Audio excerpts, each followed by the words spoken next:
ఎక్కువ 1 మంత్ చెప్తాను. బేసిక్ అంటే ఏంటో చెప్పండి. బేసిక్ అంటే ఈ మధ్యలో మాట్లాడదు సార్ ప్లీజ్. బేసిక్ అంటే ఏంటో చెప్పండి. ఇప్పుడు 9వ తరగతిలో ఏదైతే పాఠ్యాలు ఉన్నాయో అవన్నిటికీ లెసన్ మనకు 9th లో సపోజ్ 8th లో అయిపోయాయి. 8th అయిపోయిన తర్వాత నెక్స్ట్ కంటిన్యూషన్ వస్తుంది. నెక్స్ట్ సిరీస్ వచ్చేసి 9th ఆ 9th క్లాస్ కి సంబంధించిన మినిమం బేసిక్స్ ఆ సబ్జెక్ట్ వైజ్ బేసిక్స్ అంటే మనకు ఆ పేర్లు ఇవి అనేసి చెప్పట్లేదు నేను. దయచేసి మీరు అర్థం చేసుకోండి. పేర్లు టేబుల్స్ ఇవన్నీ నేను చెప్పట్లేదు. ఆ సబ్జెక్ట్ కి సంబంధించిన బేసిక్స్ అని బ్రషప్ కోర్స్ ఉంటుంది. నేను చెప్పేది ఇది. అవును కదా నా ఆ బేసిక్ చదవాలి. ఆ స్టూడెంట్ కు ఆ తెలుగు చదవడమే రావట్లేదు, రాయడమే రావట్లేదు. అన్నాడు పాయింట్ అన్నాడు అని ఒక క్వశ్చన్. ఈ స్కూల్ ఉందన్నా ఒక క్వశ్చన్ ఇస్తాడు. ఒక క్వశ్చన్ వచ్చింది ఏమని, మీ విలేజ్ పేరు, మీ ఫాదర్, మీ మదర్ అండ్ మీ స్కూల్ నేమ్, మీ టీచర్స్ ప్రిన్సిపాల్ నేమ్ రాయండి అని ఒక క్వశ్చన్ వస్తుందన్న. ఆమెకు తెలుసు, ఆమె ఊరు తెలుసు, ఆ పాపకు ఊరు తెలుసు, ఆ బాబుకు ఊరు తెలుసు, వాళ్ళ తండ్రి పేరు తెలుసు, తల్లి పేరు తెలుసు, స్కూల్ నేమ్ తెలుసు, ప్రిన్సిపాల్ నేమ్ తెలుసు. మరి రాయడు. ఎట్లా రాయాలో చెప్పండి. రానప్పుడు ఎట్లా రాస్తావు? రాకుండా మార్కులు ఇస్తావా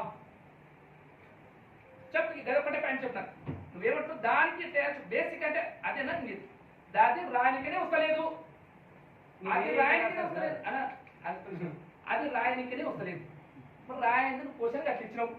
మీ తల్లిదండ్రుల పేరు రాయండి, మీ ఊరు పేరు రాయండి, మీ స్కూల్ నేమ్ రాయండి, ప్రిన్సిపాల్ రాయండి. క్వశ్చన్ ఇచ్చినావు సార్.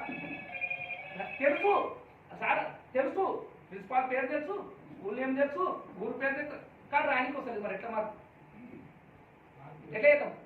ఎట్లా మార్పు? సార్ ఒక్క నిమిషము సార్, అందరికీ ఒక రిక్వెస్ట్. మనము డే 1 నుంచి కదా 4 బ్యాచ్లు పోయాయండి 10వ తరగతి. ఓకేనా? ఇప్పటి వరకు మనం ఎవరు ఫెయిల్ అయినది అనేది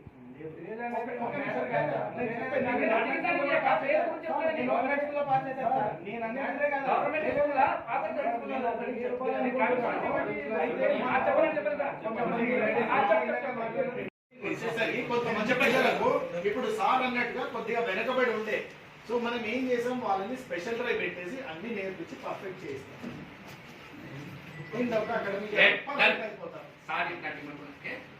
మా స్కూల్లో ఇంట్రెస్ట్ ఒక్కరన్నా ఫెయిల్ అయ్యిగా 10th క్లాస్ అంటే ఏం చేస్తుంది సార్ అంటే, ఒక్కసారి నువ్వు తినే బాక్స్ ఉంది కదా, 1 బైక్ తినేది 3 గుంటలు ఒకటేసారి తింటావా?